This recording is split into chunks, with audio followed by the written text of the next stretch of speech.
Welcome to the Thinking Fellows podcast. My name is Caleb, and I'm with Doctors Rod Rosenblatt, Scott Keith, and Adam Francisco today. We are having a somewhat normal episode. We don't have a guest on the show today, which is rare lately, right? I think almost every episode of the summer had a guest on it, except maybe one or two. There were some episodes where Dr. Keith recorded alone with Dr. Francisco and Rod Rosenblatt, but those episodes were almost like guest episodes. You were kind of treating them like guests on a special topic that they did, where they kind of ran the show, kind of like when we give guests the mic, which was pretty cool. But we're getting back into the normal flow here as summer ends and schedules kind of settle, so we're able to all record again together, which is fantastic. So if there's been people kind of missing the regular formula of the show, we're back. Today we're going to go back into the Reformation topics that we had been doing, or we still have been doing, even on the travel and guest episodes. And what we're doing today was we're going to talk about the Heidelberg Disputations. It's a historical point in Lutheranism. A lot of important doctrinal points here. There's even, I think a lot of perhaps one of the most famous Luther quotes comes out of bookends out of here too. So we'll talk about all of that in this episode. Don't forget that if you want to get the show every week, that you can subscribe on your favorite podcasting app. I've scoured about 15 podcasting apps, and we're on all of them available. We're on the Google Play Store, iTunes. We're in the Microsoft Store. There are 15 podcasting apps? There's way more than that. There's probably hundreds. Wow. Because individual app developers. But either way, you can get it on any of those that you want. So if you haven't subscribed to the show, it would be awesome if you went and did that. You'll get the episode every week, and your phone or your computer will alert you that you have a new episode waiting for you. All right, without further ado, I think we can begin the show. I think we'll start today. We have our historian back. We haven't had Dr. Francisco on a ton of episodes this summer, mostly because of the nature of the travel. But can you give us a historical introduction to the Heidelberg Disputations? Maybe why does this event occur? Why do these have to be written? What's going on? Well, first, a word on its importance. We usually mark Reformation, or the beginning of the Reformation, October 31st, 1517, when Luther nailed the 95 Theses on the castle church door in Wittenberg. And as important as that event was, the theology of the 95 Theses isn't really, revolutionary, if you will, Protestant. Yeah. No. It's just simply a protest against the abuse of the sale of indulgences. Where you first see Luther, if you will, being a Lutheran, or an evangelical, is probably a little better, is at the Heidelberg Disputation. It takes place about 6 months after the 95 Theses were posted in late April 1518. It was designed by, or orchestrated, engineered by Luther's father confessor, Johann Staupitz, at the Augustinian cloister there in Erfurt. And what he wanted to do was give Luther and Luther's ideas and the ideas that are starting to emerge at the University of Wittenberg a chance to publicly dispute them over and against the theology and the philosophy, the epistemology that they were coming to reject. So the Heidelberg Disputation is both, there's theological theses involved and also philosophical theses. But in the dispute, you start to see Luther asserting what we would call a theology of the cross. You see Luther reject the old sort of scholastic theology that you can trace back even beyond Thomas Aquinas, but it's especially symbolized by Thomas Aquinas. The theme of law and gospel emerges. The issue of free will versus a bound will emerges. Sin, grace. So, all the major themes of the Reformation. Yep.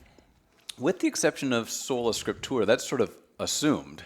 Right. Yep. But it will become an issue in the months, years following, as Luther's put on trial by the papacy, culminating at the Diet of Worms. Right.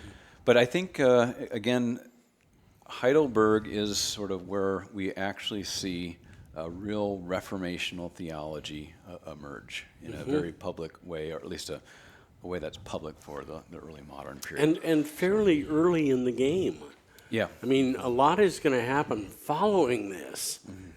But it's amazing that embryonically it was already cooking inside him. I could never tell that from the 95 Theses. No, not really. Yeah, what you have is sort of a posted, I have questions and concerns about some of our practices, right? Uh-huh.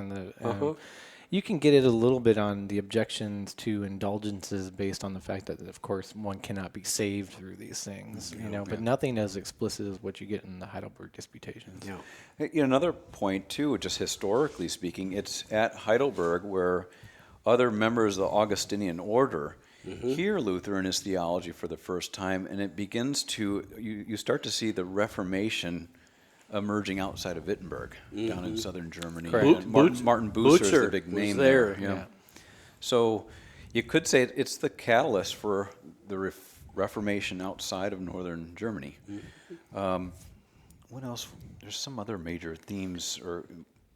Well, I was going to ask Adam, Well- is there a big distinction? I mean, this is obviously, there's sometimes historians, especially historians, I think, maybe theologians to some degree, will make a distinction between early Luther, late Luther. Yep.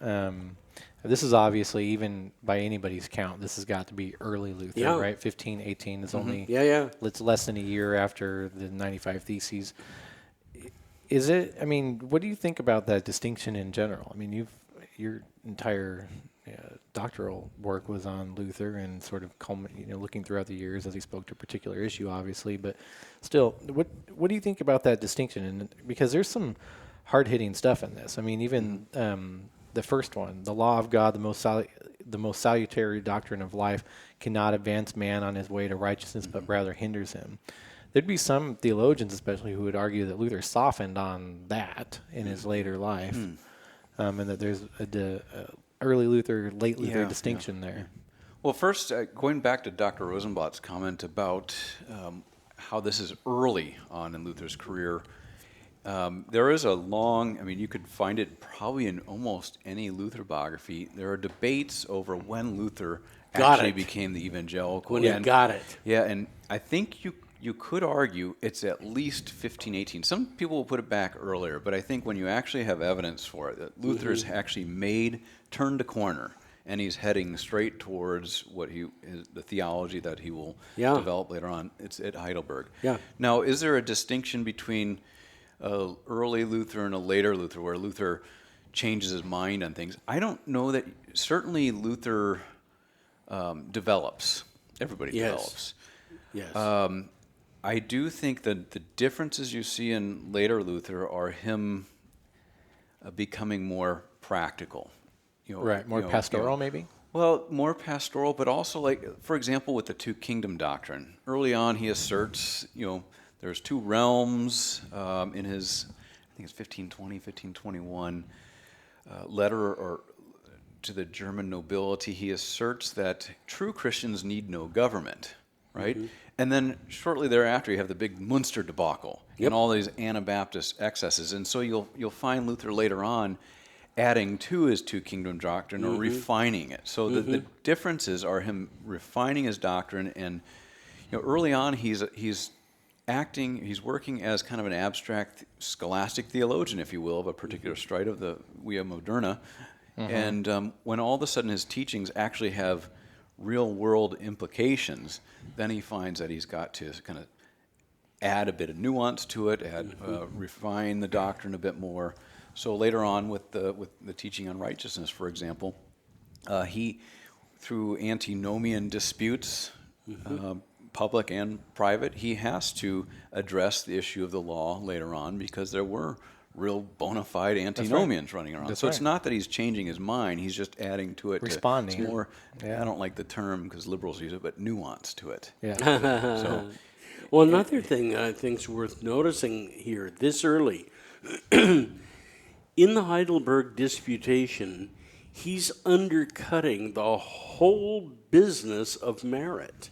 Yeah. The whole thing. It wasn't just abuses of indulgence. Now, others had done that. But he was going to the whole branch to cut it off. Yeah. And that included Aquinas. It included others of repute. And he was going to say the whole branch is not good. Yeah. I was telling you guys before we began recording that I had just helped a MA student at the university finish up his thesis that he did on the Heidelberg Disputations. And some of the closing lines to his thesis are great because they say just what you said. He points out, a couple of things that surprised him along the way, or that came out of his scholarship that were surprising. And he uses this line. This is the third surprise. He says that the theology of the Heidelberg Disputations lays flat all the earth, for places rich and poor, godly and godless, strong and weak on the same level. No one has anything to give God. We only have our crucified Savior who became nothing that he might meet us in our sin and weakness.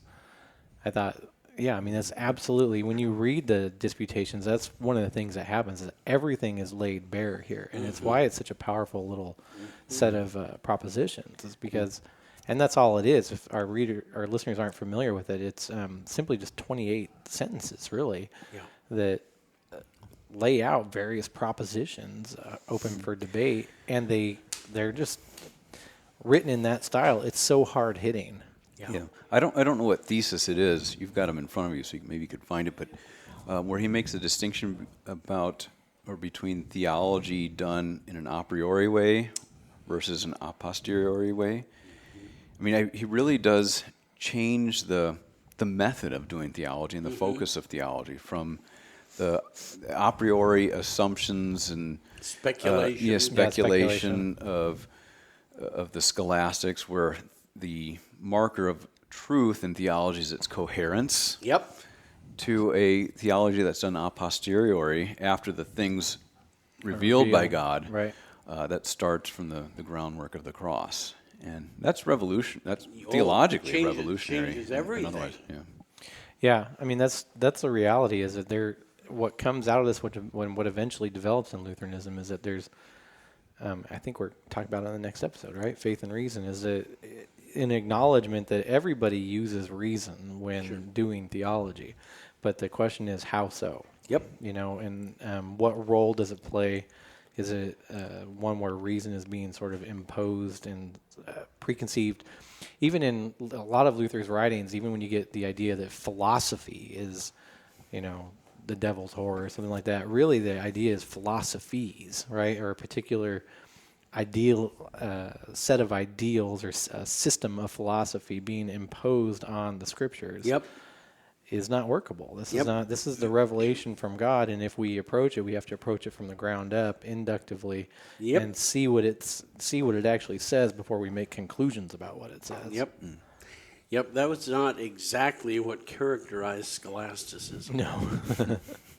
They may not be exactly what characterizes our modern approach to theology. Yeah. So what are some of the, Adam doesn't have them in front of him, but I can share mine. What are some most hard-hitting ones for you? I mean, obviously the one that everyone in my circles has memorized is 26. The law says do this and it's never done. Yes. Grace says believe in this and everything is already done. Yeah. I just think it's a phenomenal little work, and just some of the gems in here. We talked about Rod, you talked about right at the beginning that this reveals immediately that your merit cannot be applied to your salvation. Yeah. So merit's out. Thesis 2, much less can human works, which are done over and over again with the aid of natural precepts, so to speak, lead to that end. In other words, to the end of your salvation. Although the works of man always seem attractive and good, they are nevertheless likely to be mortal sins. Mm-hmm. Yeah. I mean, this is pretty radical stuff. Yeah. But he's building from texts in the Bible with which he's now become extremely familiar and had to wrestle with them, to the ground. So it isn't as if it's just clever. It's forcing things to the Bible text. Right. I mean, and it's certainly revolutionary in his day. And the funny thing is how revolutionary these statements still are. Sure. Within the greater scope of Christianity, within general evangelicalism, sometimes even within Lutheranism. Yeah. When you say these things, that it grounds people, lays the world bare, as Chuck said. One of the things I think of, and this happens a lot to others, I'm just one of them, but to have a debate with a priest and an open audience. And I expect when it's over with some well-educated dentist or doctor and his wife are going to be walking back to the car, and he's going to say to his wife, you know, the priest made sense to me, but for the life of me, I don't know what Rosenblatt's point, You're right, yeah. was. Yeah. Well, but they flesh that out a little bit. The priest made sense to him because Because of the inward in us, legal opinion, Pieper calls it, that if there's anything that's true religiously, good people are going to go to heaven and bad people are going to go to hell. that's right. And here I am talking about the righteousness of somebody else being reckoned to you, and it's enough to get you into heaven. And it's the only thing that will get you into heaven is imputed righteousness, and it's somebody else's. Yep. And the dentist says afterwards, I don't know what his point was. Yeah. Yeah. Verse after verse after verse after verse after verse. If it doesn't make sense, you're probably, if it doesn't automatically make sense to the old Adam, as we would say, you're That's probably it. on the right track. Yep. Yep. Yeah. You can see in the middle here in thesis 13 and 14, you can see sort of the already stirrings of what will come to be known as the bondage of the will in Luther. Free will, after all, after the fall, exists in name only. Yeah. And as long as it does what it is able to do, it commits mortal sin. Yeah. Right? In other words, you have the ability to choose, but it's to choose which wrong thing. Yeah. Or Yeah. which Choose sin, your poison. Choose your poison, which sin you're going to commit today. Free will after the fall has the power to do good only in passive capacity, but it can always do evil in active capacity. Yep.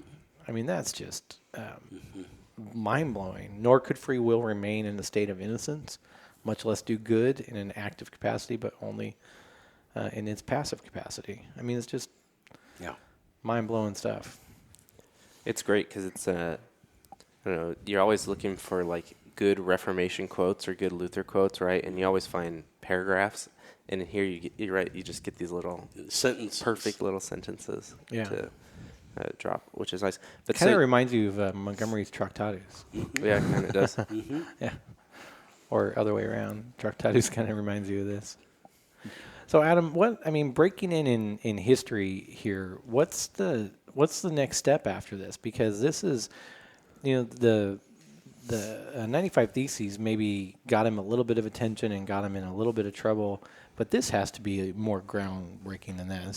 This has to shake the earth under his feet more than... How fortunate that it was done with his Augustinian brothers as the audience. Yeah. Mm-hmm. Next, it's going to be Eck, Cajetan, and Eck, and so forth. But I'm glad that Staupitz said, Luther, I want you to lay it out to all the brethren first. Mm-hmm. Good move. Staupitz was, in many ways, he wasn't Luther's protector like Frederick the Wise, but he recognized, and I think there's pretty good evidence that Staupitz, though he just sort of died in obscurity, was a real believer. Yeah. He wasn't Lutheran, but... he was a genuine friend to Luther, though he didn't understand why he was so bothered inside. Mm-hmm. But there's a lot of help. Luther considered him a lot of help in some dark times. Yeah. I think that there's not that everything has to be about fatherhood for me here, but at the same time, Luther, coming into the monastery, had a rather turbulent relationship with his own father. Oh. And at the seminary, whether Staupitz came to full-on Lutheranism or not, it can easily be said that I think Luther found in him a mentor that sort of took that role that his father didn't really play for him, somebody that he felt he could trust and supported him and would guide him in the right direction. I remember... And Staupitz did that, it seems like. Yeah. I remember asking other scholars, what was it that both Luther and Calvin said such nice things about Bernard of Clairvaux? Mm-hmm. Well, what I had missed was Staupitz at one point, when Luther was confessing and it wasn't working, Staupitz told him to read about the wounds of Christ. That's why Luther found it, and so Calvin, in Bernard of Clairvaux. Mm-hmm. The concentration on the sufferings of Christ, and that was of genuine help to Luther. Mm-hmm. Well, that's great. Okay, we're going to go to our break. When we come back, we'll finish up with the Heidelberg Disputations and maybe talk a little bit about what happened after here and sort of what this led to and how we got to where we are now through this. All right, sounds good.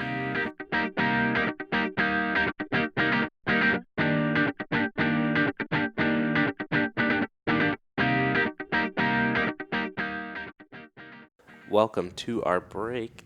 Today we're going to talk about for your last chance opportunity to go to the Here We Still Stand conference. This show is, depending on the timing, either coming out 1 or 2 weeks before the conference, so you really don't have a lot of time left, but registration will still be open for those last couple of spots that we have available. So if you're a local Southern California resident, this is probably easier for you because there's no plane tickets or anything to book, but you'll go to herewestillstand.org, and there's a register button. You can hit that. We have the promo code fellows. Sellout, too. Sellout's still going on too, Yeah. which gets you a really big discount. It's down to $99, correct? Mm-hmm. So you can come to the Here We Still Stand conference for that's half off, 50% Sure off in these last couple of weeks. So you're going to want to use the code sellout. And what are all, Dr. Keith, can you remind everybody what they're getting? I mean, we've highlighted it a bunch, but, a lot of people kind of sit on these things and they hear it every week and then they go back to work or whatever and forget about it. Now's your chance to not miss out. So what would you be missing out on? So first of all, the conference runs October 19 to 21. It's in San Diego, California at the Hyatt Regency Mission Bay and Spa. On Thursday, October 19, the day starts out with podcast recordings of all your favorite podcasts. Ringside with the Jagged Word, 11:30, 40 Minutes in the Old Testament at 12:30, Front Porch with the Fitzes at 1:30, Virtue in the Wasteland at 2:30, and Thinking Fellows at 3:30. Later on that evening, there's the general conference stuff, including Steve Brown speaking that night. There's a breakout that night. And then Friday's the big day. Friday's the day when all the main events are. Chad Bird speaking, Jared Wilson, Elise Fitzpatrick. We're doing a lunch panel with Rod Rosenblatt, Steve Paulson. I'm speaking that night, and then it ends with Dr. Montgomery doing a Why the Reformation Still Matters during the dinner. Saturday, ending up with people like Dave Zoll and Matt Popovitz. Incredible event. There's meals included. Your ticket price includes the main session, breakouts of your choices, plus a dessert buffet on Thursday night, breakfast, lunch, and dinner on Friday, and a breakfast on Saturday. And plus it's in the beautiful Hyatt Regency Mission Bay and Spa in San Diego, California, an incredible resort.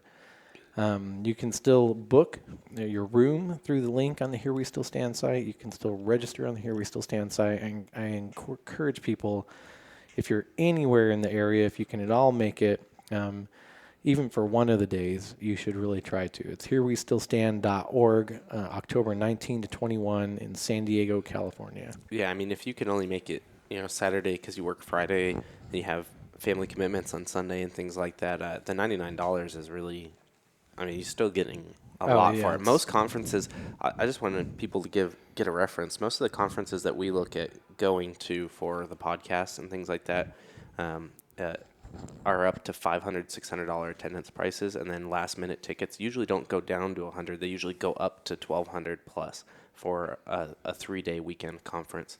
So something like this is really, really a bargain. Yeah, it really is. I mean, we're at the point now where with bringing in that last sellout sale that if you're around, you should really make it. We'd love to meet you. I know Adam would love to meet you, right, Adam? I love people. That's right. So come on down and make Adam smile. Crookedly. Crookedly. My crooked smile. All right. Okay, so we're talking about the Heidelberg Disputation still. We talked a lot about the forefront of it, kind of the hard-hitting impact of these 23, correct, sentences?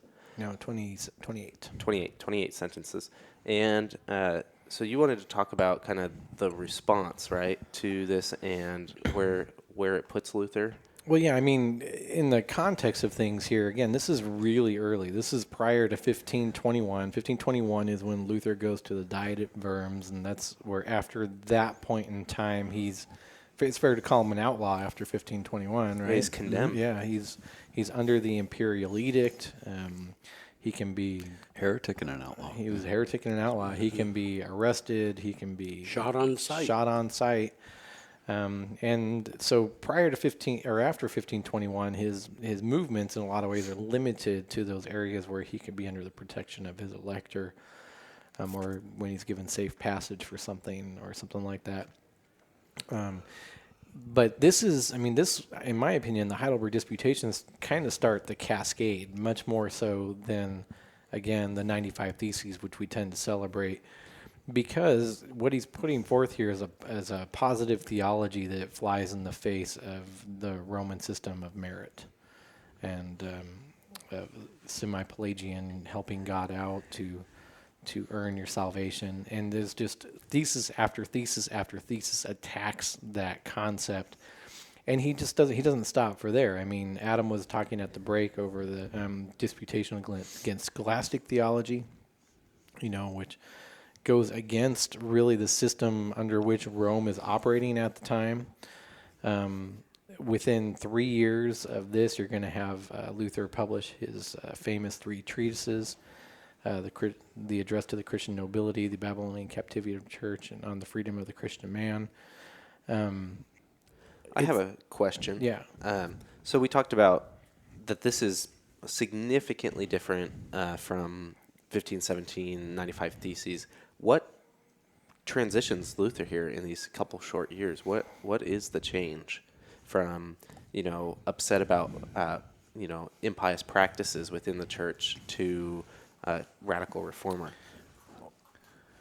At one point, he, somewhere between 1517 and 1521, he makes the point that he had no idea that Rome was teaching what he learned that Rome was teaching, in particular in connection to Rome, to authority.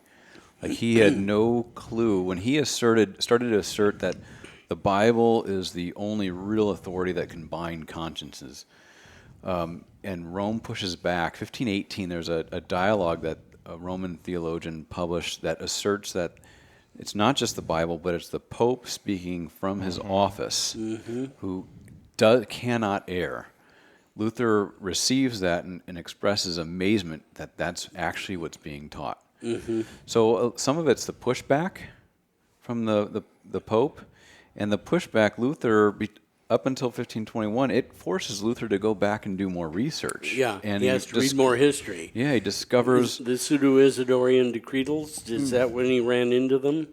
those the discovery of the forgery of the donation of Constantine, Right. all these sorts of things. He realizes that everything that is holding up the church, is not really well grounded. That popes have erred, popes have contradicted each other. Sinking sand instead of the confession of their, Christ. Their claim that Constantine bequeathed to the church all this property is based on a forged document, and so on and so forth. So it's the historical research. And Luther, just to put in a plug for history, will add a little later on in his career that the most useful of all people are historians, because they're the ones who tell the truth. No offense, theologians. That's funny. I think that I agree that the 95 Theses, they're not revolutionary, and at least not to the degree that we tend to celebrate them as the starting point of the Reformation. But at the same time, we have to understand what he's objecting to there too. So we say, he's just objecting to the selling of indulgences. Well, he's objecting to the idea that a person can buy their salvation Certainly that. really through a donation to the coffers of the Roman Church by means of indulgences, or through anything that you do, right? Money is not a substitute for merit, because merit Right. isn't a means of salvation. That's right. And so it is a starting point there. It's funny, if you read on the Freedom of the Christian Man, the whole first part of that, to go along with what Adam is saying, is sort of an expression to the Pope at the time that, and I can't tell if he's being sarcastic or not, that, certainly you're not to blame. He says things like that, but the abuses that surround you are so overwhelming that your cardinals and whatnot, they're doing these things unbeknownst to you. And, I'm not sure if there's a wink that comes along with that, but he really you really do get, to a degree, a sense of surprise from Luther. And this is 1521, right? You get a sense of surprise from him that not only are these things going on, but that surely, dear Pope, if you had known they were going on, I'm sure you would have done something about it. So let me take this opportunity to tell you what's happening out here as we're sort of mucking it up with the laymen and the other priests. And that's why I used the word cascade, Caleb. I think that each one of these events stacks on the other one. Neither one of them is a standalone event, and they're happening, sequentially in a sense. And the more time passes, they happen faster too, right? Mm-hmm. And that's why by 1521, when he's called to the Diet of Worms, if you want to see a pictorial representation of it, just get the old Luther movie, and they have the stack of his writings on the table, and he's asked to recant, and he's kind of like, recant of what, and well, recant of all of it. And he will literally say, he actually referred sort of to the cascade of events when he says things like, well, I don't know if you're asking me to recant of what I wrote in this one or if what I wrote on this one. Certainly they don't all say the same thing or deal with the same subject, but they're all, what the Roman Church, I think, the one thing they do see kind of clearly is that even though they don't all talk about the same thing, the end is the same. Yeah. Mm-hmm. The end is the same. That in an interesting way, the power of the church is being removed and it's being replaced with the grace of God on account of Christ. Mm-hmm.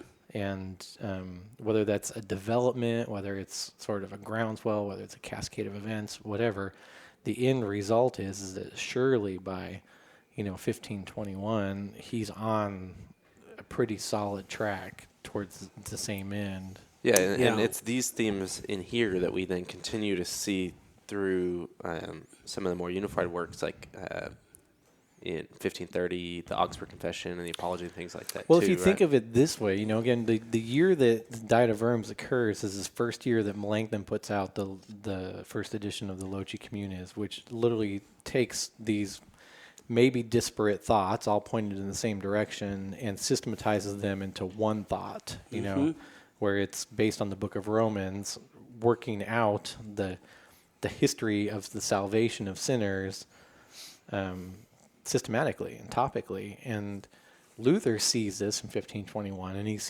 basically, beyond calling it canonical, sees it as an accurate representation of what they've been working for these past 3 years.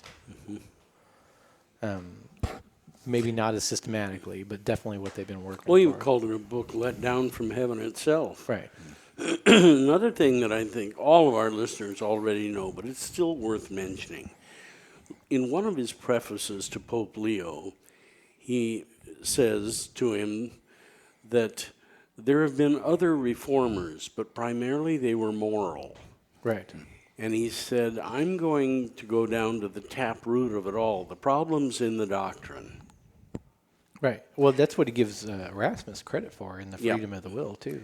So whatever Luther is, he's not a moral reformer. No. He didn't see himself that way. He knew there had been many of them, too many drunken monks or nuns or pregnancy, and he wasn't primarily interested in any of that. So if we put him into that kind of a Procrustean bed, we've made a mistake. He's interested in what is biblical and true and what's counterfeit and false primarily. And it all has to do, focus is on the death of Christ saving, but not cleaning up the morals of the religious caste of the day. Yeah, I mean, there were many, you might call them Christian humanists at the time who were attempting to make changes to the church. You might call them reforms that were moral in nature. Yeah. Erasmus is one of them. Right. And I think it takes a while for them, the Lutheran Reformation, Lutheran Reformers, to work out that this is not what they are. But once they do, I mean, this is definitive. This is not what we are. We're going at the root of the thing. We're going at the theology. Do you have something? You looked like you were going to say something. Oh, I'm just deep in thought over here. In the going back to the Heidelberg Disputation, there's that line where he rejects, it's about theological method, and we were talking about this over break, I believe, that if you're going to philosophize with Aristotle, if you're really going to engage in that sort of speculation, first you got to get grounded and be a fool for Christ. So he's going to, what's significance in Heidelberg Disputation and historically what Luther's doing is priorities, starting points are completely overturned. That's absolutely right. Yeah, that's a great point. And philosophy, while it might be a handmaiden to theology and so on and so forth for Luther, you start with theology first, and then everything should be taken captive to Christ, and your philosophy works out from that. Yep. So it's, methodologically things are overturned. I think epistemologically, obviously, things are overturned. Right. Even more, and then the focus, towards the end of Luther's life, I think it was about a year before he died, he gives us kind of a recounting of his life, and he talks about how even before all this stuff began with his confrontation with the papacy, he was wrestling with the issue of the righteousness of God. Yep. And he talks about, some people call it his tower experience. Nobody can locate when that actually took place. It's really hard, but it seems that even before all this formal theologizing and so on, there's something, if you will, existential going on with Luther's struggle with Anfechtung, the real terrors of conscience. And so in addition to the formal kind of proceedings that are going on, there might be something with, there is something with Luther just trying to find a righteous, or find out what the righteousness of God is. Yes. And how can God, who is perfectly righteous, also be gracious? Yep. Well, to steal a phrase from Rod, he's being broken by his own church at this time, and it's leaving him with no hope. He's finding that he leaves confession with a list, and he performs every list, and he still realizes it's not enough. You know, and he's becoming more and more broken. Yep. Yeah. All right, I want to wrap up, but I was just looking this over. I wanted to we talked about theology of the cross and theology of glory. We don't need to spend a lot of time on that. We just recorded an episode on that with Jim Nestigan and John Pless in Norway. That was the big question. Yes, so if you haven't listened to that one, this is actually a good place to go back and they go should to go that back episode. and check that out. I thought those two guys off the top of their head did that in a way I couldn't. But if we start in the Heidelberg Disputations at Disputation 21, it says, a theology of glory calls evil good and good evil. A theology of the cross calls the thing what it actually is. The wisdom which sees the invisible things of God and works as perceived by man is completely puffed up, blinded, and hardened. The law brings the wrath of God, Romans 4:15, kills, reviles, accuses, judges, and condemns everything that is not in Christ. Yet that wisdom is not of itself evil, nor is the law to be evaded. But without the theology of the cross, man misuses the best in the worst manner. He is not righteous who does much, but he who without work believes much in Christ. So I think it's a good place to end. Yeah, that's fantastic. Thank you for listening to this episode. I'm reaching out to listeners right now. A lot of you have messaged me in the past about how the show has impacted you. If this show has been meaningful to you in any way, we'd love to hear from you. There is a contact us form on the Thinking Fellows website. So that's thinkingfellows.com. I'll also post a direct link to the form in the show notes if you're on your smartphone. And there you can send me an email. And if you'd like to tell us why you started listening to the show, why you keep listening to the show, that kind of things, those are really helpful for us to get feedback and to share with potential donors for the show that help us keep running. So thank you very much for listening, and we'll catch you next time. Bye-bye.